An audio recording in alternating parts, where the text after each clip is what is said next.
Brazil থেকে আমেরিকাগামী একটা plane যেটাতে রয়েছে মাত্র 8 জন যাত্রী অদ্ভুত কারণে সেটা অ্যামাজনের ঘন জঙ্গলের মাঝখানে গিয়ে ক্র্যাশ করে। যদিও সমস্ত যাত্রী এই দুর্ঘটনা থেকে সুস্থভাবে বেঁচে যায়, কিন্তু এখন তারা বিশাল ঘন জঙ্গলের মাঝে আটকে গিয়েছে, যেখানে তাদের উদ্ধারের জন্য কেউ নেই। এখন তারা কি এই জঙ্গলে থাকা বিপদ থেকে বেঁচে নিজেদের ঘরে ফিরতে পারবে?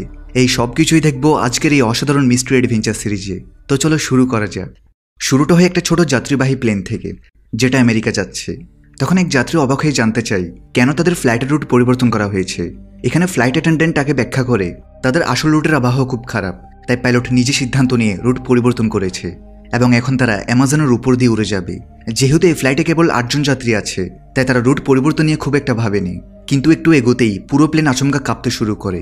পাইলট লক্ষ্য করে যে হঠাৎ করে তাদের জিপিএস সিস্টেম আর কাজ করছে না, এমনকি কোনো কন্ট্রোল প্যানেলও চলছে না। পাইলট দ্রুত মূল ঘাঁটি থেকে সাহায্য চাওয়ার চেষ্টা করে, কিন্তু তার এই চেষ্টাও ব্যর্থ হয়, কারণ রেডিও কমিউনিকেশন ডিভাইসও কাজ করছে না। তবে অদ্ভুতভাবে পাইলট আগে থেকে এমন কিছু ঘটতে পারে বলে সন্দেহ করেছে। সে প্লেনটাকে নিরাপদে ল্যান্ড করানোর চেষ্টা করতে করতে নিজের ফোন দিয়ে একটা শেষ ভিডিও বার্তা রেকর্ড করতে থাকে, যে প্লেনের মধ্যে যেসব বড় বড় সিক্রেট লুকিয়ে আছে তা দেখেই তার আগে থেকে এমন দুর্ঘটনার আন্দাজ করা উচিত ছিল। এখন প্লেন আরও নিচে নেমে জঙ্গলের দিকে পড়তে থাকে, যেখানে পাইলট কোনো মতে পাহাড়গুলোকে এড়িয়ে গাছের ডালপালা ব্যবহার করে প্লেনের গতি কমানোর চেষ্টা করে, যাতে ক্র্যাশের ধাক্কা কম হয়। আর কয়েক কিলোমিটার টেনে নিয়ে যাওয়ার পর শেষমেশ প্লেন থেমে যায়। এখানে প্লেনে থাকা সব 8 জন যাত্রী নিরাপদে থাকে, কিন্তু ফ্লাইট অ্যাটেন্ডেন্ট যে সিট বেল্ট পরেনি সে প্লেনের আঘাতে ঘটনাস্থলেই মারা যায়। এখন যাত্রীরা ভয় পেয়ে নিজেদের মধ্যে আলোচনা শুরু করে যে তাদের এখন কি করা উচিত। তারা নিশ্চিত হয় যে ফ্লাইট অ্যাটেন্ডেন্ট ছাড়া অন্য কারো থেকে বড় কোনো আঘাত লাগেনি, তাই 2 জন যাত্রী দ্রুত ককপিটে গিয়ে পাইলটের অবস্থা দেখতে থাকে। কিন্তু সেখানে দেখা যায় কিছু গাছের ডাল পাইলটের বুকের মধ্যে ঢুকে গেছে, তবুও সে তখনও জীবিত ছিল। তাই তারা পাইলটকে ধীরে ধীরে সিটটাকে সরানোর চেষ্টা করে, যাতে সে ভালোভাবে নিঃশ্বাস নিতে পারে। ঠিক তখনই হঠাৎ প্লেনের বাহির থেকে আগুন লাগার শব্দ হয়, যার ফলে সব যাত্রী দ্রুত প্লেন থেকে বের হয়ে আসে আর সে আগুন নেভানোর চেষ্টা করে, কারণ যদি পুরো প্লেন পুড়ে যায় তাহলে উদ্ধারকারী দল আসা পর্যন্ত তারা থাকবে কোথায়। কিছু সময় পরে যখন পরিস্থিতি শান্ত হয়, তখন 8 জন যাত্রী সবাই একসাথে হয়ে পরিস্থিতি বোঝার চেষ্টা করতে থাকে, কিভাবে পাইলটের রুট পরিবর্তনের পর তারা অ্যামাজনের কোনো গভীর অঞ্চলে এসে পড়েছে। এছাড়া কারো সেলফোনে কোনো সিগন্যাল আসছে না, মানে এই ঘন জঙ্গলে স্যাটেলাইট ফোন ছাড়া বাইরে কারোর সাথে যোগাযোগ করা বা সাহায্য চাওয়া সম্ভব নয়। এই জঙ্গল শত শত মাইল জুড়ে বিস্তৃত, তাই হেঁটে বের হওয়ার তো প্রশ্নই আসে না। এদিকে বাইরের কেউ জানে না যে তারা এখানে জঙ্গলে আটকে আছে, তাই কেউ তাদের উদ্ধার করতেও আসবে না। এখন 8 জন যাত্রীর মধ্যে একজন, যার নাম জ্যাক, সে সবার পরিচয় জানতে চায়, যাতে তারা একে অপরকে জানার পর মিলেমিশে সিদ্ধান্ত নিতে পারে যে তাদের সবার আগে কি করা উচিত। জ্যাক নিজের পরিচয় দিয়ে বলে যে সে একটা ইন্স্যুরেন্স কোম্পানিতে ইনভেস্টিগেটর হিসেবে কাজ করছে, যাতে মানুষ ইন্স্যুরেন্স সংক্রান্ত প্রতারণা করতে না পারে। আর সে এখন নিজের একটা কেস শেষ করে আমেরিকায় ফিরে যাচ্ছে। তারপর আরেকজন যাত্রীর নিজের নাম বলে কেভিন, সে পেশায় একজন ডাক্তার। সে বলে কয়েক বছর ডাক্তারি করার পর এখন সে মেডিকেল ইকুইপমেন্ট বিতরণের ব্যবসা শুরু করেছে। এই কারণে সে তার নতুন কোম্পানির জন্য ডিল সম্পূর্ণ করে আমেরিকায় ফিরে যাচ্ছে। ডাক্তার কেভিন এখানে পাইলটকে দেখে বুঝে নেয় যে তার ভোকাল কর্ডে আঘাত লেগেছে, তাই সে কথা বলতে পারছে না। আর সে হলো এখানকার একমাত্র পাইলট যে তাদের এখান থেকে বের করে নিয়ে যেতে পারবে, তাই তাদের যেভাবেই হোক তাকে বাঁচাতেই হবে। এখানে তৃতীয় যাত্রী ক্রিস্টি নামের একটা মেয়ে বলে যে সে প্রায় বিভিন্ন দেশে ভ্রমণ করে এবং তার ভিডিওগুলো সে সোশ্যাল মিডিয়ায় পোস্ট করে। এবারও সে ঘুরতে গেছে অন্য একটা দেশে, তবে নিজের অতীত সম্পর্কে প্রশ্ন করা হলেও সে কিছুই বলে না। এখানে চতুর্থ যাত্রী হলো কার্লোস নামের একজন রেসলার, যে মূলত মেক্সিকোর বাসিন্দা, তবে এখন একটা ফাইটিং কম্পিটিশনের জন্য এই ফ্লাইটে করে সে আমেরিকায় যাচ্ছে। এরপর একটা তরুণ দম্পতি ডন এবং অ্যামি, তারা বলে তারা তাদের নতুন বিয়ের পর হানিমুনে বেরিয়েছে। অবশেষে আছে একটা মধ্যবয়সী দম্পতি ডেভিড এবং লিসা। তারা মূলত আমেরিকার একটা ছোট শহরে একটা হোটেল চালায়, তবে এখন ডেভিডের হার্ট সার্জারির জন্য বাইরে যাচ্ছে। এভাবে 8 জন যাত্রী একে অপরের সম্পর্কে মোটামুটি জেনে নেই। এদিকে তাদের সঙ্গে আছে আহত পাইলট, যে এখন কিছু বলার অবস্থায় নেই। তো জ্যাক সবার উদ্দেশ্যে বলে যে তাদের সবার প্রথমে প্লেনের সমস্ত খাবার এবং পানি একত্র করে রেশন হিসেবে ভাগ করা উচিত, যাতে তারা বুঝতে পারে তারা কতদিন টিকে থাকতে পারবে। তারা দেখে প্লেনের খাবার ও পানি সর্বোচ্চ মাত্র 3 দিন চলবে। এরপর জ্যাক বলে যেহেতু জঙ্গলে বৃষ্টি বা ঝড় আসলে তাদের প্লেনের ভেতর আশ্রয় নিতে হতে পারে, তাই মৃত ফ্লাইট অ্যাটেন্ডেন্টকে তারা প্লেনের বাইরে বের করে কিছুটা দূরে সরিয়ে রাখতে হবে, যাতে প্লেনের ভেতরে জায়গা থাকে। এখন শুরুতে তারা এই ছোট কাজগুলো শেষ করে, আর এখন তাদের এখান থেকে বের হওয়ার পরিকল্পনা করতে হবে। তখন জ্যাক এবং বাকি সবাই আহত পাইলটের কাছে জানতে চাই যে তার প্লেনে কি কোনো স্যাটেলাইট ফোন আছে কিনা, যার মাধ্যমে তারা বাইরে সাহায্যের জন্য যোগাযোগ করতে পারে। এছাড়া এই প্লেন কিভাবে তার মূল রাস্তা ছেড়ে এই জঙ্গলে এসে পড়েছে, প্লেন কোনো খারাপ আবহাওয়া ছাড়াই এখানে ক্র্যাশ হয়ে গেল কেন। পাইলট কিছু বলার চেষ্টা করে, মনে হচ্ছে সে কোনো সিক্রেট জানে, কিন্তু কথা বলতে না পারায় সে কিছুই বলতে পারে না। জ্যাক তখন বলে যেহেতু কেভিন একজন ডাক্তার, তাই সেই জন্য পাইলটের চিকিৎসা করে। কিন্তু কেভিন তখনই তা অস্বীকার করে, কারণ পাইলটকে বাঁচাতে হলে তার সার্জারি করতে হবে, আর এখন জঙ্গলের মধ্যে তার কাছে কোনো সার্জারি যন্ত্রপাতি বা ওষুধ কিছুই নেই। এই অবস্থায় সার্জারি করলে বরং পাইলট আরও দ্রুত মারা যাবে। তাই সবাই সিদ্ধান্ত নেই যে এখন পাইলটের সুস্থ হওয়া পর্যন্ত অপেক্ষা করতে হবে। এদিকে লিসা প্লেন থেকে খাবার এনে সবার মাঝে অল্প অল্প করে ভাগ করে দেয়। আর খাবার খাওয়ার পর সবাই একটা নতুন আশা নিয়ে বের হওয়ার কথা ভাবতে থাকে। তখন ক্রিস্টির নিকটবর্তী একটা পাহাড়ের দিকে তাকিয়ে বলে, কে জানে যদি তারা উপর দিকে উঠে তাহলে হয়তো মোবাইলে কোনো সিগন্যাল পাওয়া যাবে, তাই তাদের সেখানে গিয়ে চেষ্টা করা উচিত। তবে তখন সন্ধ্যা হয়ে গেছে, তাই তারা ঠিক করে পরের দিন সকালে তারা পাহাড় উঠবে। ছোট্ট একটা ব্রেক দিয়ে আবার মূল ভিডিওতে ফিরে যাচ্ছি। 1xBet হচ্ছে বর্তমান বিশ্বের অন্যতম জনপ্রিয় বিশ্বস্ত অনলাইন বুকমেকার প্ল্যাটফর্ম, যার অফিসিয়াল পার্টনার হচ্ছে সিরিয়া এবং পিএসজি। তাই এই অ্যাপ খুবই সহজ, মজার এবং লাভজনক, সাথে জেতার সম্ভাবনা অনেক বেশি। মাত্র কিছু টাকার ডিপোজিট করে তুমি প্রবেশ করতে পারো এক বিশাল এন্টারটেনমেন্ট দুনিয়ায়, যেখানে রয়েছে লাইভ ইভেন্ট দেখা, টান উত্তেজনা এবং দ্রুত আয় করার অসাধারণ সুযোগ। 1xBet-এ তুমি রেজিস্ট্রেশন করার সময় আমার প্রোমো কোড MND10 ব্যবহার করলেই পেয়ে যাবা 200% বোনাস, সর্বোচ্চ 26,000 টাকা পর্যন্ত। আর উপার্জিত অর্থ তুমি সহজেই তুলতে পারবে তোমার মোবাইল ওয়ালেটে, যেমন বিকাশ, নগদ কিংবা রকেটের মাধ্যমে মাত্র কয়েক মিনিটেই। এছাড়াও এখন চলছে 1xBet-এর বিশাল একটি প্রমোশন, যেখানে তুমি জিতে নিতে পারো স্বপ্নের গাড়ি, বাইক, এমনকি নগদ 1 কোটি টাকা পর্যন্ত। কিন্তু অফারটি সীমিত সময়ের জন্য, তাই সুযোগ হাতছাড়া করো না। তাই আর দেরি না করে এখনই নিচের পিন করা কমেন্ট ফলো করো এবং আমার প্রোমো কোড MND10 ব্যবহার করে রেজিস্ট্রেশন করে নাও। আর কিছু টাকার ডিপোজিট করে হারিয়ে যাও এক নতুন ও রোমাঞ্চকর জগতে। ঠিক তখনই পাইলটের অবস্থা আরও খারাপ হতে থাকে। এখানে কেভিন, যে ডাক্তার হলো এতক্ষণ কিছু করেনি, সে এখন ঘোষণা করে যে এমন অবস্থায় তো পাইলট এমনিতেই মারা যাবে। তাই সে ঝুঁকি নিয়ে হলেও পাইলটের এই অবস্থাতেই কোনোভাবে তার সার্জারি করার চেষ্টা করবে।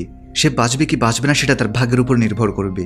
কেভিনের কথা মতো সব সদস্য প্লেন থেকে প্রয়োজনীয় সরঞ্জাম খুঁজে আনে, যা কেভিনের সার্জারির কাজে লাগতে পারে। তার একটা সবজি কাটার ছুরি আর অ্যালকোহল সহ অন্যান্য টুকিটাকি জিনিসপত্র জোগাড় করে। এখন ডাক্তার কেভিন অ্যানেস্থেসিয়া ছাড়াই সার্জারি শুরু করে। ফলে পাইলট প্রচণ্ড কষ্ট পেতে থাকে। সৌভাগ্যক্রমে সার্জারি প্রত্যাশার চেয়ে ভালো হয়। ডাক্তার কেভিন জানাই আজ রাত বিশ্রামের পর পাইলট সুস্থ হয়ে উঠবে। কিন্তু তখনও কেউ আজ করতে পারেনি তাদের সঙ্গে সামনে কি ঘটতে যাচ্ছে। রাতে যখন সবাই বাইরে ঘুমাচ্ছে, এক মুখ ঢাকা ব্যক্তি এসে আহত পাইলটের মুখ চেপে ধরে এবং তাকে শ্বাসরোধ করে হত্যা করে। সকালে যখন সবাই ঘুম থেকে উঠে, তখন মৃত পাইলটকে দেখে তারা প্রচণ্ড অবাক হয়ে যায়, কারণ গতরাতে সার্জারির পরে পাইলটের অবস্থা বেশ ভালো হয়ে ওঠে এবং সে তো তাদেরকে কিছু গুরুত্বপূর্ণ সিক্রেট জানানোর কথা বলেছে। ডাক্তার কেভিনা বলে তার শরীরে কোনো ইনফেকশন হয়নি, তাহলে পাইলট মারা গেল কিভাবে। সবাই আলোচনা করতে থাকে যে গতরাতে কারো উচিত ছিল পালাক্রমে পাইলটের দেখভাল করা। যাই হোক, এখন তারা কিছুই করতে পারবে না এবং সম্ভবত পাইলটের আঘাতের কারণেই মারা গেছে। তাই তারা পাইলটের মৃতদেহ সেই মৃত ফ্লাইট অ্যাটেন্ডেন্টের দেহের পাশে একটু দূরে একটা গাছের নিচে রেখে আসে, যাতে যদি এখানে কোনো উদ্ধারকারী দল আসে তখন তারা এই দুজনের দেহ তাদের পরিবারের কাছে ফিরিয়ে দিতে পারে। তাই তারা কাউকে কবর দেয় না। তবে কেউ খেয়াল করে না যে পাইলটের পকেট থেকে তার ফোন পড়ে গেছে এবং ড্যানি সেটা চুপি চুপি তুলে নেয়। ড্যানির স্ত্রী অ্যামি তাকে এ ব্যাপারে জিজ্ঞেস করলেও ড্যানি তাকে এবং অন্য কাউকে কিছু না বলার নির্দেশ দেয়, কারণ এখন সে আর কাউকেই বিশ্বাস করতে পারছে না। এরপর ড্যানি একা পাইলটের দেহের কাছে যায় এবং তার আঙ্গুল কেটে নেয়, যাতে তারা এই ফিঙ্গারপ্রিন্ট দিয়ে ফোনটা আনলক করতে পারে। এদিকে সেই মধ্যবয়সী দম্পতি যখন একসাথে হয়, তখন লিসা তার স্বামী ডেভিডকে বলে যে তার মনে হয় না পাইলট স্বাভাবিকভাবে মারা গেছে। লিসা একসময় একটা হসপিটালে নার্স হিসেবে কাজ করেছে এবং একবার সে এক রোগীকে শ্বাসরোধ হয়ে মারা যেতে দেখেছে। লিসার মতো পাইলটের মুখও সে হসপিটালের রোগীর মতো কালো হয়ে গিয়েছে, মানে কে ইচ্ছাকৃতভাবে তার শ্বাসরোধ করেছে। তবে সেটা সবার সামনে প্রকাশ্যে বলেনি, কারণ স্পষ্টতই এই 8 জনের মধ্যেই কেউ একজন পাইলটকে হত্যা করেছে। তখন তার স্বামী ডেভিড অবাক হয়ে জিজ্ঞেস করে যাত্রীদের মধ্যে কেউ কেনই বা পাইলটকে মারবে। কিন্তু লিসার মতে এই বিষয়টা এখন তাদের খুঁজে বের করতে হবে, আর এখন থেকে তাদের সাবধান থাকতে হবে এবং নিজেদের ছাড়া আর কারোর উপর ভরসা করা উচিত হবে না। এই কথা বলার সময় হঠাৎ লিসা অনুভব করে কেউ তাদের কথা শুনছে, তাই সে সঙ্গে সঙ্গে সেই আলোচনা অর্ধেকেই বন্ধ করে দেয়। এদিকে ট্রাভেলার ক্রিস্টি অ্যামির কাছে এসে বলে সেই জানে ড্যানি আর অ্যামি আসলে বিয়ের পর হানিমুনে যাচ্ছে না, তো সেই জন্য তাকে সত্যি কথা বলে দেয়। তখন অ্যামি স্বীকার করে নেয় যে সে আসলে একজন ধনী ব্যবসায়ীর মেয়ে এবং ড্যানি তার পরিবারের ড্রাইভার। কিন্তু তারা একে অপরের প্রেমে পড়ে যায় এবং যখন তাদের মনে হয় যে তাদের পরিবার কখনোই সম্পর্ক মেনে নেবে না, তখন তারা নিজেদের দেশ ছেড়ে এই ফ্লাইটে করে আমেরিকা চলে যাচ্ছে। ক্রিস্টি বুঝতে পারে তারা মিথ্যা বলেছে, যাতে অন্য যাত্রীরা তাদের সন্দেহের চোখে না দেখে। এদিকে কার্লোস সবাইকে একটা ভালো খবর দেয় যে সেই প্লেনের ধ্বংসাবশেষের মধ্যে সে একটা জিপিএস ডিভাইস খুঁজে পেয়েছে। সে বলে যদি সেই ডিভাইসটাকে পাশের পাহাড়ের চূড়ায় নিয়ে গিয়ে অ্যাক্টিভেট করতে পারে তাহলে তাদের কাজ হয়ে যাবে। এর সিগন্যাল অনেক দূর পর্যন্ত যাবে। তাছাড়া এই ডিভাইসের যতটুকু ক্ষতি হয়েছে সেটা সে আগামীকালের মধ্যে ঠিক করে ফেলবে। তখন এই কথা শুনে সবাই নিশ্চিন্তে নিঃশ্বাস নেয়, কারণ অবশেষে তাদের এখান থেকে বের হওয়ার একটা রাস্তা তৈরি হয়েছে। কার্লোস জানাই যে তার বাবা একসময় ইলেকট্রিশিয়ান ছিল এবং তার থেকে সে এসব কাজ শিখেছে, কিন্তু সে নিজে একজন ফাইটার হতে চেয়েছে, তাই সে তার বাবার দোকান ছেড়ে দেয়। তখন জ্যাক বলে ঠিক আছে, আজকের মধ্যে কার্লোস এই জিপিএস ডিভাইসটা ঠিক করুক। আর তার হিসাব মতে পাহাড়ে চড়ে যেতে তাদের অর্ধেক দিনের সময় লাগবে। তাই তারা ঠিক করে কাল সকাল হলেই তারা ডিভাইস নিয়ে উপরে উঠবে। কিন্তু লিসা তখন তাদেরকে একটা খারাপ খবর শোনায় যে তাদের খাবার চুরি হয়ে গেছে। যদিও তাদের এখানে আটকে পড়ার মাত্র একদিন হয়েছে, যে খাবার তাদের 3 দিন চলার কথা এখন তা একদিনেই শেষ হয়ে গেছে। তখন ক্রিস্টি আর জ্যাক তাড়াতাড়ি প্লেনে গিয়ে খুঁজতে থাকে যে কে তাদের খাবার পানি চুরি করেছে। আর যে রেশন পানিতে তাদের 3 দিন চলে যেত তা এখন মাত্র একদিনেই শেষ হয়ে গেছে। এখানে ক্রিস্টির খোঁজার দক্ষতা দেখে জ্যাক মন্তব্য করে সে সাধারণ কোনো ট্রাভেলার হতে পারে না, কারণ যেভাবে সে তদন্ত করছে সাধারণ মানুষ সেভাবে তদন্ত করে না। তখন ক্রিস্টি অবশেষে তার পেশা সম্পর্কে জানায় যে সে আসলে একজন রিপোর্টার, যে কিনা বিশ্বের বিভিন্ন দেশে গিয়ে সেখানকার গ্যাংদের এক্সপোজ করে এবং তাদেরকে পুলিশে ধরিয়ে দেয়। তাই সে নিজের ব্যাপারে মিথ্যা বলেছে, যাতে যদি যাত্রীদের মধ্যে কোনো ক্রিমিনাল থাকে তাহলে সে তার উপর আক্রমণ না করে। মানে এখানে উপস্থিত 8 জন যাত্রী প্রত্যেকেই তাদের অতীত গোপন করছে। এদিকে এখন যেহেতু তাদের কাছে খাবার পানি আর নেই, তাই কার্লোসকে জিপিএস ডিভাইস ঠিক করতে রেখে বাকি সবাই জঙ্গলে খাবারের পানি খুঁজতে বেরিয়ে পড়ে। পথে যেতে যেতে তারা কিছু নীল রঙের মাশরুম দেখে। ক্রিস্টি তার রিপোর্টিং অভিজ্ঞতা থেকে জানে এগুলো খেলে কোনো মানুষের কয়েক ঘন্টার মধ্যে মৃত্যু হতে পারে, তাই সে কাউকে ভুলেও এগুলো ছুঁতে মানা করে। সে আরও বলে এমন মাশরুম সাধারণত ভেজা জায়গায় জন্মায়, মানে আশেপাশে কোথাও বড় কোনো পানির উৎস থাকতে পারে। আর সামনে এগোতেই তারা একটা পুকুর খুঁজে পায়, তবে এখানকার পানি পরিষ্কার নয়, তাই তাদেরকে এটাকে বিশুদ্ধ করার উপায় বের করতে হবে যাতে তারা পান করতে পারে। ঠিক তখনই হঠাৎ তারা পেছন থেকে গুলির আওয়াজ শুনে এবং সবাই দ্রুত দৌড়ে গিয়ে দেখে এটা আসলে ডেভিড, যে তার স্ত্রী লিসার সাথে নিজের বন্দুক দিয়ে একটা বানরের শিকার করেছে যাতে তারা সেটা খেতে পারে। আসলে তাদের মালপত্রের মধ্যে একটা বন্দুকও ছিল, যার কথা তারা কাউকে বলেনি। লিসা এখন সবাইকে জানায় তারা কাউকে ভয় দেখাতে চায়নি, তাই তারা তাদের বন্দুকের ব্যাপারে কিছু বলেনি। এখন ডেভিডের শিকার করার বানর খেয়ে সবাই আজকের রাতের খাবার সারে। এদিকে ক্রিস্টি আর জ্যাক মিলে একটা ব্যবস্থা করে পুকুরের পানিকেও বিশুদ্ধ করে ফেলে যাতে তা পান করার উপযোগী হয়। মানে আজকের জন্য তাদের খাবার ও পানির সমস্যা মিটে গেছে। তবে একজন সদস্য অ্যামি বানর খেতে পারে না, তাই তার খাবার যাতে নষ্ট না হয় এই জন্য ডেভিড নিজেই তার খাবার খেয়ে নেয়। এরপর জ্যাক সবাইকে বলে তাদের ব্যাগে কি ডেভিড আর লিসার মতো বিপজ্জনক কোনো কিছু লুকানো আছে নাকি না, কারণ সবার এ ব্যাপারে জানার অধিকার রয়েছে। কার্লোস তার ব্যাগ খুলে দেখায় তার কাছে শুধু তার ফাইটিং মাস্ক আছে, যা রিংয়ে লড়ে তার ফাইটিং পার্সোনালিটিকে রিপ্রেজেন্ট করে। এছাড়াও আগামীকাল তারা জিপিএস ডিভাইস দিয়ে সংকেত পাঠিয়ে সাহায্য আনবে, তাই এখন আপাতত তাদের একে অপরকে ভয় পাওয়ার কোনো দরকার নেই। কিন্তু রাতের বেলা যখন সবাই ঘুমাচ্ছে তখন হঠাৎ ডেভিডের শরীর খারাপ হতে শুরু করে এবং দূর থেকে কেউ প্লেনের আড়াল থেকে লুকিয়ে এটা দেখতে থাকে। এখন সেই অজানা ব্যক্তি তার স্যাটেলাইট ফোন বের করে একটা মেয়েকে ফোন করে আর বলে তাদের প্ল্যান এখন পর্যন্ত পুরোপুরি সফল এবং সেটা আরও দ্রুত এগিয়ে নেবে। মানে তাদের মধ্যে থেকে কোন একজনের কাছে স্যাটেলাইট ফোন আছে, কিন্তু সেই সদস্য ইচ্ছাকৃতভাবে তা লুকিয়ে রেখেছে এবং সে শুরু থেকেই এই সব কিছু ঘটাচ্ছে। কিন্তু কেন, এটা একটা বড় রহস্য যা আমরা পরে জানতে পারবো। পরদিন সকালে সবাই লিসার কান্নার শব্দে জেগে ওঠে, কারণ তার স্বামী ডেভিড রাতেই মারা গেছে। ডাক্তার কেভিন দ্রুত পরীক্ষা করে জানেন ডেভিডের মুখ থেকে ফেনা বের হচ্ছে, তার মানে তার ফুড পয়জিং হয়েছে এবং সম্ভবত তাকে টক্সিক মাশরুম খাওয়ানো হয়েছে, যেটা তারা আগের দিন রাস্তায় দেখেছে। এখন এটা শুনে লিসা রেগে যায় আর সে সবাইকে বলতে শুরু করে যে তাদের মধ্যে থেকে কেউ একজন একে একে সবাইকে হত্যা করছে। তবে এখনও কেউ জানে না তাদের মধ্যে থেকে কেউ একজন কেন বাকিদের মারতে যাবে। এই 8 জন তো ফ্ল্যাটের আগে একে অপরকে চিনতই না। লিসা আরও বলে ক্যাপ্টেন কেউ ইচ্ছাকৃতভাবে মেরেছে এবং সে তখনই তার মুখ দেখে সেটা বুঝতে পারে। তবে তখন সে চুপ থাকে যাতে সবাই একে অপরের সাথে ঝগড়া না করে। লিসার মনে পড়ে যায় সে এসব কথা নিজের স্বামী ডেভিডকে বলে, আর তখনই সে অনুভব করে পেছন থেকে কেউ আসছে যে তাদের সব কথা শুনছে। তাই সে খুনিটা ডেভিডকেও টার্গেট করে হত্যা করেছে। গতকাল যখন জঙ্গলে তারা বিষাক্ত মাশরুম পায় তখন তাদের মধ্যে থেকে কেউ একজন গোপনে সেই মাশরুম তুলে নিয়েছে এবং রাতে ডেভিডের খাবারের সাথে মিশিয়ে দিয়েছে। তার উপরে ডেভিড গতকাল অ্যামের খাবারও খায়, তাই কে জানে অ্যামের খাবারেও হয়তো বিষ ছিল। এখন এখানে সবাই আতঙ্কিত হয়ে পড়ে, কারণ যদি তাদের মধ্যে থেকে কেউ খুনি হয়ে থাকে তাহলে প্রত্যেকের জীবনই বিপদের মুখে। তার উপর হঠাৎ করে তাদের প্লেন জঙ্গলে এসে ক্র্যাশ হওয়া এবং এরপর একে একে সদস্যদের মৃত্যুবরণ করা, এই সব কিছু ইঙ্গিত দিচ্ছে যে এইসব কোনো দুর্ঘটনা নয়, বরং আগে থেকেই পরিকল্পিত। এখন সবাই এখানে আলাদা হয়ে যায়, কারণ কেউই কারোর উপর ভরসা করতে পারছে না। ড্যানি তার স্ত্রী অ্যামিকে পাইলটের ফোন দেখায়, যেটা সে আগেই তুলে রেখেছে। সেই ফোনে পাইলটের শেষ ভিডিও রেকর্ডিং পাওয়া যায়, যেখানে সে নিজেই স্বীকার করেছে যে কিভাবে এই প্লেনে এক বিশাল গোপন রহস্য লুকিয়ে আছে এবং ইচ্ছাকৃতভাবে এটা ক্র্যাশ করানো হয়েছে। ড্যানি এবং অ্যামি সেই ভিডিও বাকি সবার সাথেও শেয়ার করে, ফলে এখন সবাই নিশ্চিত হয় যে এখানে সত্যি বড় ধরনের কোনো বিপদ লুকিয়ে আছে। আর পেছনের 2টা মৃত্যু দুর্ঘটনাবশত নয়, বরং পরিকল্পিত। এখন কার্লোস জানায় সে অবশেষে জিপিএস ডিভাইসটা ঠিক করে ফেলেছে এবং এখন তাদের শুধু পাহাড়ে চড়ে যেতে হবে। কিন্তু এখন আর কেউ একে অপরের উপর ভরসা করতে পারছে না, কারণ তাদের মধ্যে যে আসল খুনি রয়েছে সে চাচ্ছে না এই মিশন সফল হোক। কারণ একবার এই ডিভাইস কাজ করতে শুরু করলেই তারা এখান থেকে বেরিয়ে যেতে পারবে।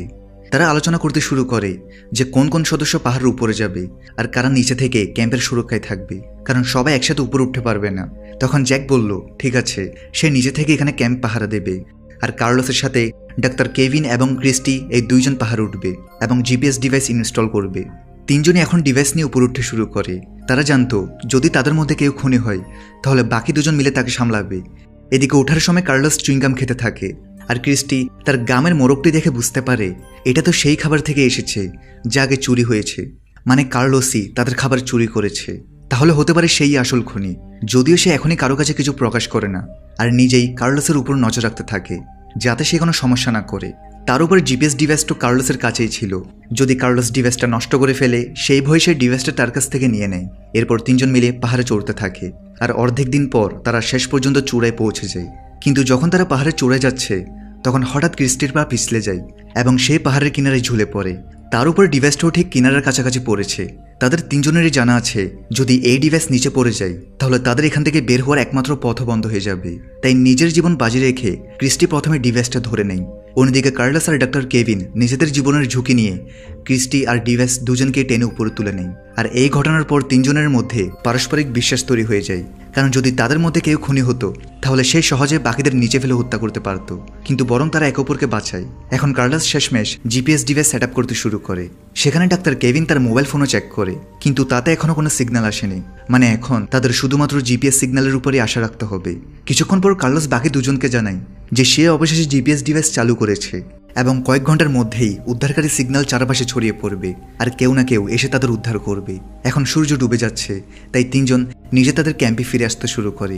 এদিকে নিচে থাকা বাকিরা একে অপরকে মোটেও বিশ্বাস করতে পারছে না। লিসা বন্দুক তাক করে জ্যাককে দূরে থাকতেও বলে, কারণ তার স্বামী মারা যাওয়ার পর সে আর কাউকে বিশ্বাস করতে পারছে না। অন্যদিকে ড্যানি তার স্ত্রী অ্যামির উপর রেগে যায়, আর সে অ্যামিকে আর কারোর সাথে কথা বলতে নিষেধ করে। এখন থেকে সবকিছু সে নিজে একা সামলাবে। কিন্তু অ্যামি তো এখন ড্যানির উপরই সন্দেহ করতে শুরু করে। সে ভাবে হয়তো সে তার ড্রাইভারের সাথে পালিয়ে অনেক বড় ভুল করেছে, কারণ সে ড্যানির অতীত সম্পর্কে কিছুই জানে না। সে বোকার মতো কেবল প্রেমে পড়ে তাকে বিশ্বাস করেছে এবং নিজের ড্রাইভারের সাথে পালিয়ে এসেছে। আর এখন এই জনহীন জঙ্গলের মধ্যে একে একে সবাই মারা যাচ্ছে। ড্যানি এটা শুনে প্রচণ্ড রেগে যায়।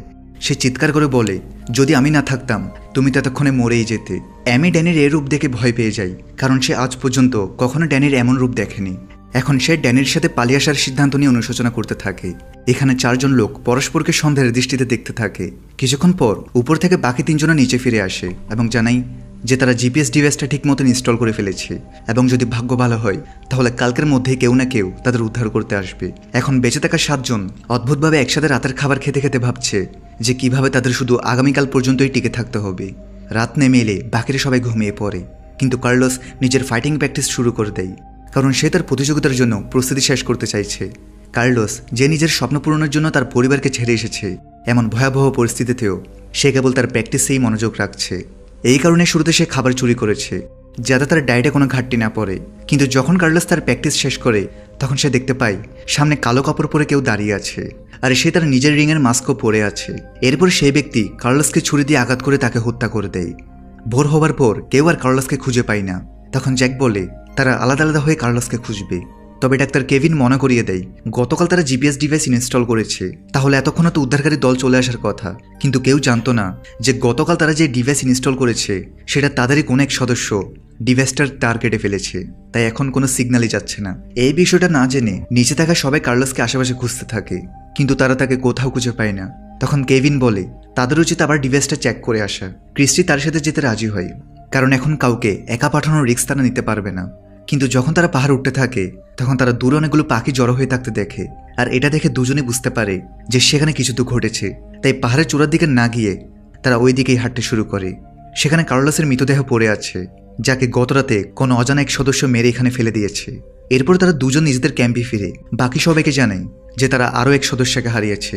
এখন এখানে সবাই অ্যামি আর ড্যানির উপর সন্দেহ করতে শুরু করে, কারণ গতরাতে তারাই কার্লোসের সবচেয়ে কাছে শুয়েছে। যদিও ড্যানি তাদের বোঝানোর চেষ্টা করে যে সে কেন এমন কিছু করবে, আর সে একই প্রশ্ন সবার মনে ঘুরতে থাকে যে যদি তাদের মধ্যে থেকে কেউ একজন খুনি হয় যে এক এক করে সবাইকে মারছে, তাহলে তার উদ্দেশ্য কি, সে সব কেন করছে। তখন লিসা জানাই গতরাতে কেউ তার বন্দুক থেকে সবগুলি চুরি করেছে, এখন তার কাছে কেবল একটাই গুলি আছে যা তার পকেটে থেকে গেছে। এটা শুনে কেভিন বলে সে যখন ড্যানির চিকিৎসা করে তখন সে তার পিঠে একটা ট্যাটু দেখেছে। এমন ট্যাটু সাধারণত গ্যাংয়ের সদস্যরা করায়, মানে ড্যানি হয়তো গ্যাংয়ের লোক। তার উপরে অ্যামি তো ড্যানির অতীতের ব্যাপারে কিছুই জানে না, তো হতে পারে ড্যানি এসব করছে। যদিও ড্যানি জানাই এই ট্যাটু সে নিজে করায়নি, বরং তাকে জোর করে করানো হয়েছে। তাকে মিথ্যা মামলায় জেলে পাঠানো হয়, আর সেখানে গ্যাং সদস্যরা তাকে ট্যাটু করতে বাধ্য করে। কিন্তু পরে সে নিজের জীবন বদলানোর জন্য অ্যামির বাড়িতে ড্রাইভারের কাজ নেয় এবং সেখানে সে অ্যামির প্রেমে পড়ে। সে ক্রিমিনাল নয়, সে এসব কিছুই করছে না। ড্যানি অ্যামিকে আরও জানাই এটা সত্য যে প্রথম দিকে সে অ্যামির টাকার প্রতি আকৃষ্ট হয়ে তার কাছে আসে, কিন্তু পরে সে অ্যামিকে সত্যি সত্যি ভালোবেসে ফেলে এবং এখন সে তাকে বাঁচাতে যে কোনো কিছু করতে পারে। তখন অলরেডি সন্ধ্যা নেমে এসেছে আর বাইরে প্রচণ্ড ঝড় বৃষ্টি শুরু হয়েছে, তাই সবাই দৌড়ে প্লেনের ভেতর চলে আসে। কিন্তু তখনই তারা বুঝতে পারে যে কেন কেউ একজন তাদের মারছে। আসলে বৃষ্টির পানির কারণে প্লেনের সিলিং ভেঙে সেখান থেকে কিছু ব্যাগ বেরিয়ে আসে, আর যখন জ্যাক সিলিং সরায় তো দেখা যায় এর ভেতর অনেক সাদা ব্যাগ রাখা আছে। সবাই সাথে সাথে বুঝে ফেলে এগুলো তো ড্রাগের প্যাকেট, যেগুলো এই প্লেনের মাধ্যমে পাচার হচ্ছে। এখানে ড্যানি একসময় গ্যাংয়ে কাজ করেছে, তো সে বলে যে এগুলো তো প্রায় 20 টাকার মূল্যের হবে। সবার ধীরে ধীরে সব পরিষ্কার হতে থাকে কিভাবে এয়ারলাইন সাধারণ যাত্রী পরিবহনের ছল করে আসলে ড্রাগ পাচার করে।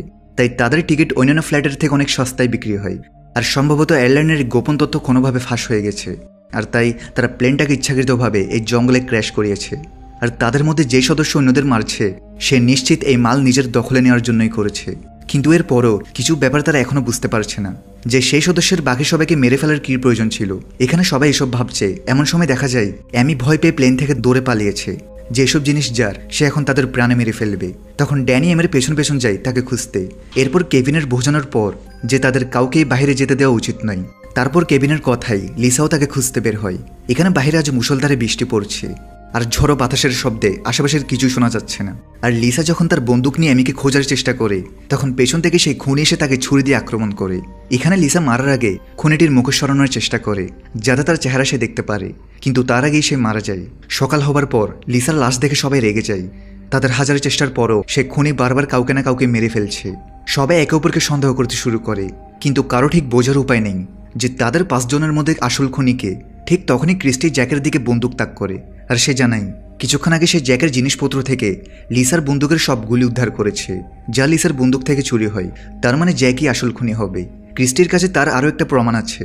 সে জ্যাকের ব্যাগ থেকে একটা স্যাটেলাইট ফোনও পেয়েছে, যা দেখে ক্রিস্টি শতভাগ নিশ্চিত হয়ে যায় যে সেই সব কিছু করছে। যদিও জ্যাক সবকিছু অস্বীকার করে, সে বলে এটা ঠিক যে সে লিসার বন্দুক থেকে তার গুলি সরিয়েছে, কিন্তু সে এটা এই জন্যই করেছে যে তার মনে হয়েছে লিসাই আসল খুনি, তাই সবার নিরাপত্তার জন্য সে গুলি সরিয়েছে। কিন্তু স্যাটেলাইট ফোন তো তার কাছে ছিলই না। হয়তো তাদের মধ্যে যে আসল খুনি সেই ফোন তার ব্যাগে রেখেছে যাতে সে ফেসে যায়। তখন কেভিন তাড়াতাড়ি বলে এই স্যাটেলাইট ফোন দিয়ে কল করে এখনই সাহায্য চাওয়া উচিত, কিন্তু ক্রিস্টি জানায় সে এটা ইতিমধ্যে চেষ্টা করেছে। এই ফোনে এমন এক পাসওয়ার্ড দেওয়া আছে যেটা আনলক না করলে ফোন কাজই করবে না। আর যেহেতু এই ফোনটা জ্যাকের বলে ধরা হচ্ছে তাই পাসওয়ার্ডে কেবল জ্যাকই জানবে, কিন্তু জ্যাকের দাবি এই ফোনটা তার নয় এবং সে পাসওয়ার্ডও জানে না। এবার ড্যানি রেগে গিয়ে জ্যাকের উপর হামলা করে, কিন্তু কেভিন তাকে বোঝায় যে যদি তারা জ্যাককে মেরেও ফেলে তারপরে স্যাটেলাইট ফোন আনলক না করলে তারা বাইরে বেরোতে পারবে না, তাই তাদের জ্যাককে বাঁচিয়ে রাখতে হবে। এরপর তারা আপাতত জ্যাককে বেঁধে রাখে। এখন বাকি 4 জন সিদ্ধান্ত নেয় যে তাদের মধ্যে কাউকে জ্যাককে টর্চার করতে হবে যাতে সে তার মুখ খোলে। র্যান্ডমলি ডাক্তার কেভিনের নাম উঠে আসে, তাই কেভিন জ্যাকের কাছে গিয়ে আবার তার কাছে পাসওয়ার্ড জানতে চায়, আর জ্যাক আবার অস্বীকার করে এবং বলে যে তাকে ফাঁসানো হচ্ছে। বাধ্য হয়ে কেভিন তার নখ উপড়াতে শুরু করে। এদিকে বাকি 3 সদস্য ক্রিস্টি, ড্যানি আর অ্যামি সে পাহাড়ের উপরে থাকা জিপিএস ডিভাইস চেক করতে চলে যায়। সেখানে তারা দেখে যে ডিভাইসের তার কেউ খুলে রেখেছে, তাই এতদিন ধরে কেউ তাদের রেস্কিউ করতে আসেনি, কারণ ডিভাইস তো তখন থেকেই বন্ধ। এখন ক্রিস্টি তার জোড়া লাগিয়ে ডিভাইসটা চালু করে দেয়। এতে অবশেষে তাদের লোকেশন আমেরিকায় পৌঁছে যায়, যারা এখনো সেই হারানো প্লেন খোঁজার চেষ্টা করছে। কিন্তু দেখা যায় যে লোকেশনটা পড়েছে অ্যামাজন জঙ্গলের মধ্যে, যেটা আমেরিকার সীমার বাইরে। আর যেহেতু এয়ারলাইন আমেরিকার রেজিস্টার্ড নয় তাই তারা তাদের আর্মিকে জঙ্গলে পাঠাতে পারবে না। তাই এক সরকারি ইনভেস্টিগেটর ক্লেয়ার সে এয়ারলাইনের অফিসে গিয়ে পৌঁছায়, আর সে তার কোম্পানিকে তদন্তের আদেশ দেয়, কারণ তাদের এক প্লেন বেশ কিছুদিন ধরে নিখোঁজ এবং তারা কাউকে কিছু জানায়নি। এখানে সে এয়ারলাইনের ম্যানেজার কোরা হেসে বলে নিশ্চিন্তে তদন্ত করতে পারো, কিন্তু যেহেতু প্লেন আমেরিকার সীমার বাইরে তাই সেখানে কেবল মেক্সিকান আর্মি যেতে পারবে। এখানে রিভিল হয় যে সেই ইনভেস্টিগেটর ক্লেয়ার আসলে জ্যাকের স্ত্রী, আর জ্যাক সেখানে এয়ারলাইনের বিরুদ্ধে তদন্তের জন্য একটা সিক্রেট মিশনে গেছে। এই জন্যই ক্লেয়ার তাকে খোঁজার চেষ্টা করছে। এর ফলে এখন এটাও পরিষ্কার হয়ে যায় যে 5 জন সার্ভাইভারের মধ্যে জ্যাক আসলে কিলার হতে পারে না, যদিও বর্তমানে বাকি 4 জন তাকেই সন্দেহ করছে। এদিকে বন্দী হওয়া জ্যাকের কাছে ক্রিস্টি একা আসে। ক্রিস্টিরও মনে হয় যে জ্যাককে ফাঁসানো হচ্ছে। এখানে জ্যাক তাকে বোঝায় যে যদি সে আসলে সবাইকে মারতে চাইতো তাহলে সে লিসার গুলির সাথে পুরো বন্দুকটাই চুরি করত এবং বাকিদের সহজে মেরে ফেলতো, কিন্তু সে তা করেনি। ক্রিস্টি বুঝতে পারে জ্যাক তো সত্যি বলছে, তাই সে চুপিসারে কাউকে না বলে জ্যাকের দড়ি খুলে দিয়ে তাকে দূরে পালাতে বলে, যাতে বাকি সবাই তাকে আর টর্চার না করে। সকালে বাকি 3 জন অবাক হয়ে যায় যে জ্যাক কিভাবে পালিয়ে গেছে।